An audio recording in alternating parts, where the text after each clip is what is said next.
the organizers and all the participants. And, I really like that. Okay, before I begin, I would just want to state that I'm speaking in my private academic capacity, and my office has no endorsement to this. So I really like the story that Mr. Panchu had narrated about the kids. So we actually learn interdependence when we are kids, and you will realize that all the matured societies have actually evolved to interdependence rather than independence. And when there is interdependence, it is the doctrine of fairness that must exist, that all the participants to that interdependence must know and realize that we are all equals. So that's a fundamental, essential ingredient of coexistence. And in fact, humans have coexisted forever, and a peaceful coexistence is one of the hallmarks of civilized and advanced societies. Not due to the absence of conflicts, perhaps the presence of it, because you see the differences, the disputes, conflicts are inevitable.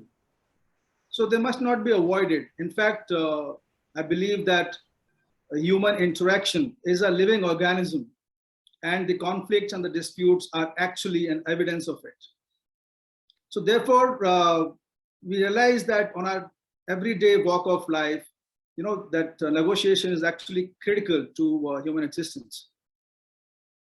So when it comes to diplomacy, diplomacy is actually an art and science of maintaining these peaceful relations for mutual growth of everybody who's involved. And as diplomats, they are actually acting as the subject of your sovereign function.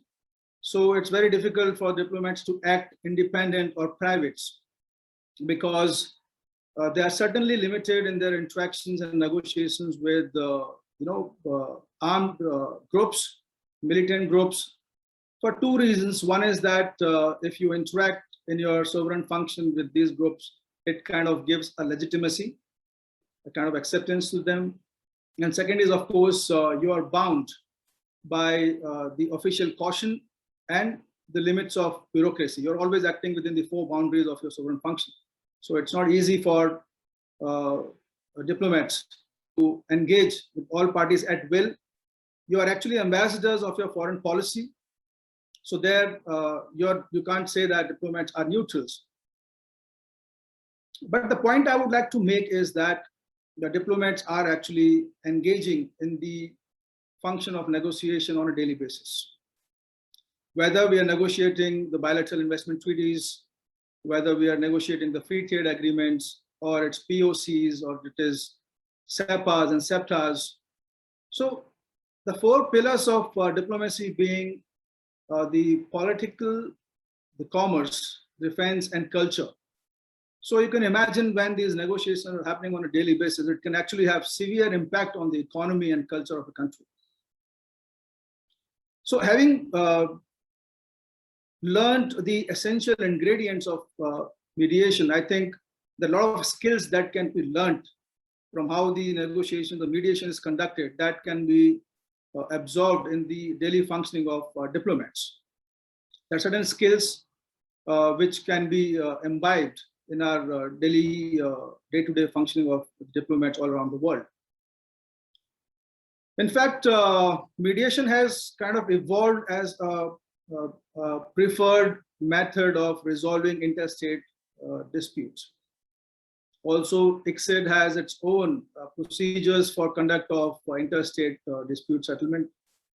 And also, the one problem I feel that the mediation faced for a long time, I think there are two problems. One is regarding the enforcement of these settlement agreements arising out of mediation. For a very long time, until the Singapore Convention came in, there was no convention to enforce these settlement agreements globally. Just like the arbitration awards could be enforced under the New York Convention, the mediation settlement agreements could not be enforced in a similar manner. But with the coming of Singapore Convention now, these settlement agreements can be enforced globally. India is also in the process of ratifying this Singapore Convention by way of bringing in a new legislation, the Mediation Act. And as we speak, it's the stakeholder comments incorporation is over, and it's just a matter of time when we come out with the Mediation Act. So it is complementary to the Arbitration and the Conciliation Act. And if we have read the act, we know that part 3 of the Arbitration Conciliation Act talks about conciliation. So now that's being separated and completely brought out as a new legislation of the Mediation Act. And also there are a lot of international institutions which are coming about for the conduct of mediation, which is also a good thing. So ad hoc mediation, the court governed mediations, and now the institutional mediations. There are various models that can be adopted for people to go into mediation. Now, as diplomats, there are certain attributes. What are these attributes that one could learn from the mediation? Firstly, on a lighter note, I'm sure in all our friend circles and families, we have this one person who's very good at negotiation, especially when you go out shopping. I'm one of them. So there are 3 ingredients which I now reflect back on it. How I did it was 3 things. One is that, of course, it's very, very important, and I think it comes very naturally to women. So that's why there you find them going shopping and they can spend 3 hours. It's not an easy thing, let me tell you that, because it requires, the first ingredient is the patience and time. You must be willing to give enough time if you want fruitful negotiations to come about. You must have the patience for it. Second is the doctrine of fairness. The other party must feel that they're getting a fair deal. It should not be one-sided and unilateral. Because this also, like I think Professor George Miller said that it's about the balance of the rights and dependence. Who has the maximum power in a negotiation is someone who doesn't have anything to lose. So that is where the game theory can make you understand how the people interact and do their negotiations. So second is, of course, the doctrine of fairness. One must feel fair. And third thing is, which is the most important part, which I have been doing it, but I didn't know what it actually means. When I looked up, I realized it's called the Ackerman system. You always keep a negotiation margin for yourself. So when you start to negotiate, you always start from 65% giving away, and then gradually to 85, 95%, and then to the amount that you would like to give away. So whenever I have personally gone into negotiations, it has worked well, where these 3 fundamental ingredients are at play, because ultimately human interaction and the state interactions is all about a power play. So when you have these, artful ways of doing your negotiation, it's another thing is about the 2 important things which come to me naturally when it talks about negotiations, international political mediation. I would talk about is, of course, one is the active listening, and second is the tactical empathy. So these are 2 important things. When you say, I must emphasize on this part of active listening, because majority of us are actually not listening. We think we are listening, but we're actually listening to the chatter in our minds. So this Professor Daniel Kahneman, he had actually talked about the cognitive biases, that in our interactions, day-to-day interactions with everyone, every person, we're actually looking for conformity, consistency. This is called as a confirmation bias. And then, like George Miller said, that at any point of time, a person cannot possibly process more than 7 pieces of information. So when you're sitting in a negotiation, there is a thought process going on in your mind. There's a consistency bias which is at play. There are a lot of cognitive biases which are at play. So you hardly have that time and that bandwidth to actually hear out, listen to the people carefully, what they're saying, what is their point of view, trying to empathize with them, get into their shoes and try to realize what they exactly want. So we must get rid of this. This takes a lot of practice. We must get rid of the cognitive biases, and we can do that once we are conscious about it. We know that these things happen. we know that I'm looking for a consistency. In fact, paradoxically speaking, it is easiest to come out with a coherent story when you have less knowledge. That's why that acronym came and that adage came about, that half knowledge is dangerous, because it's very easy to form narratives when your knowledge is not complete. It's not scientific, it's not analytical. So these are the things one must keep in mind when you're engaging with other parties. Another important thing I feel is that you must always do an accusation audit, because even if when you're sitting as a third party mediator or as a party itself, when you're negotiating like a diplomat, you're the party itself. So you are the one who's negotiating. So there's something called as the accusation audit. You know that you must acknowledge, accept, and reiterate the accusations that the other party might have about you. You can't hide them, because then there is no negotiation, because the other party would keep thinking of the bad things they know about you, bad things they feel about you. So you must engage, bring them out, acknowledge, accept, and reiterate that these are your faults, but we were wanting to resolve them. Now coming to the international political mediation, it's very, very important. As I speak, there are certain initiatives being taken up, and in fact, we are looking for volunteers who would support us in creating. This is a UN-sanctioned University of Peace, which is established in South America. Something on similar lines we are trying to create in India also, for track 3, track 2 diplomacy. Now, what is this hierarchical dialogue that I'm talking about is very, very essential. In fact, in Syria, it happened. And I think in one of the African countries also, when they realized that rather than going for the track 1 dialogue in the beginning itself, you would probably engage at track 2. In fact, they came up with something called as track 1.5 also. Track 3 is a grassroots level leadership. The track 2 dialogue would happen at the level of local leaders, various NGOs and independent organizations which are working, and then you can engage with the international parties to basically communicate, understand, and then give an analysis of that for higher negotiations. Then the track 2 is a middle level leadership. The track 2 dialogue would happen between the religious leaders. Like I don't know if Mr. Panchu was talking about the Ayodhya mediation that happened. So religious leaderships, religious dignitaries, the academia, the intellectuals, they form the part of this track 2 level.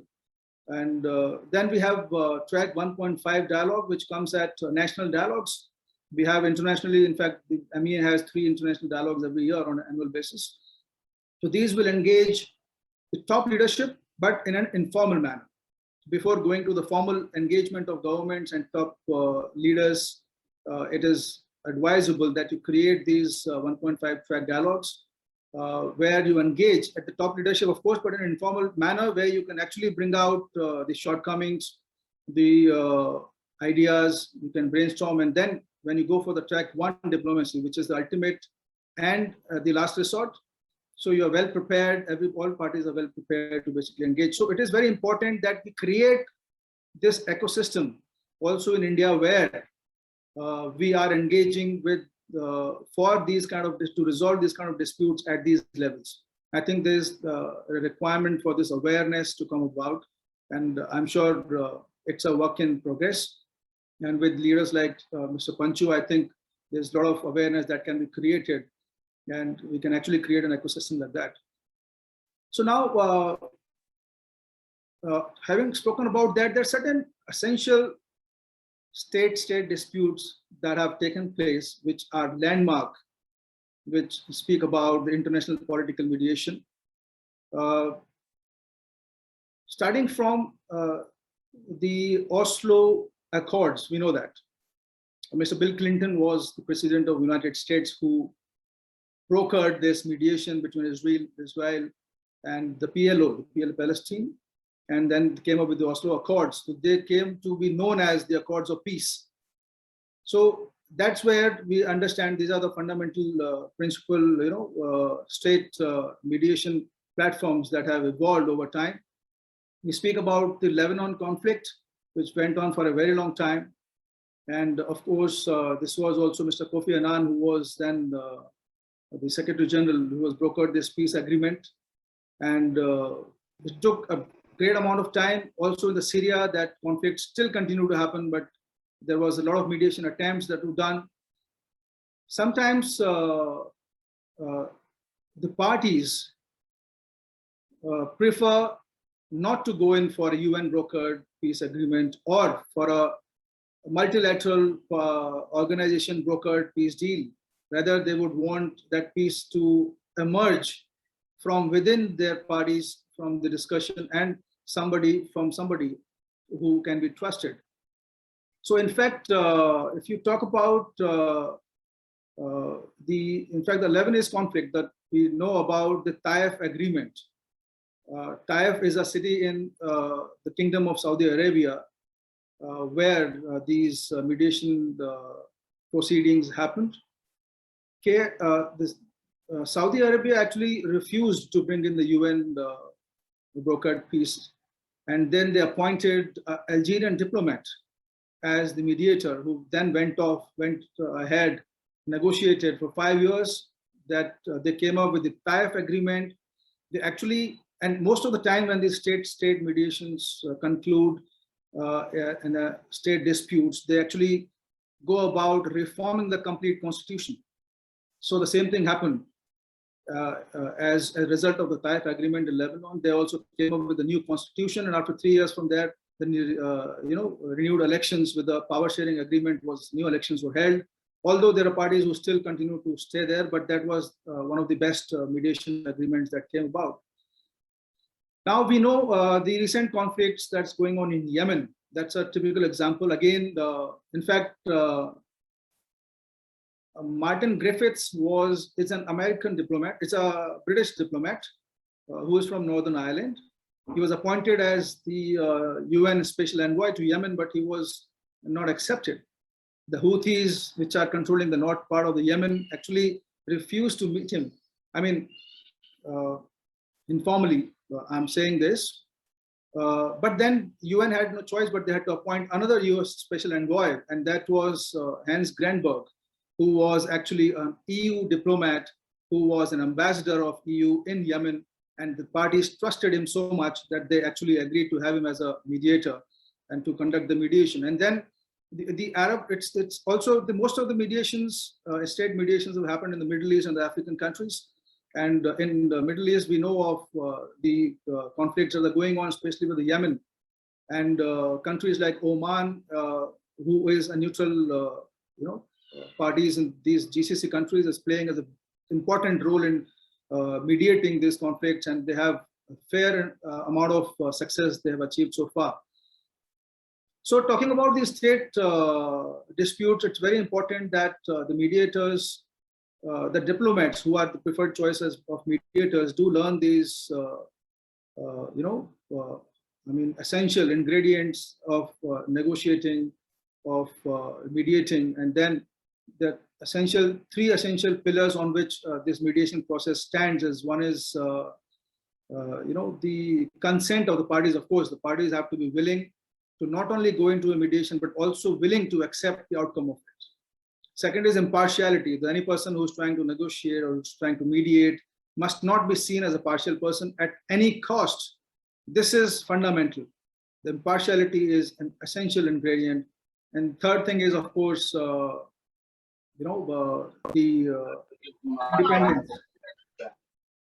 Sorry. So yeah. So having said that, just in conclusion, not taking much time, I must say that disputes are actually tearing apart societies, only because the lack of awareness of accepting them and resolving them. So it's very, very important. Mediation can play an important role in bringing these parties together, and then resolve those disputes, bring them together, because like I said, the interdependence is better than independence. You can only grow when you're together.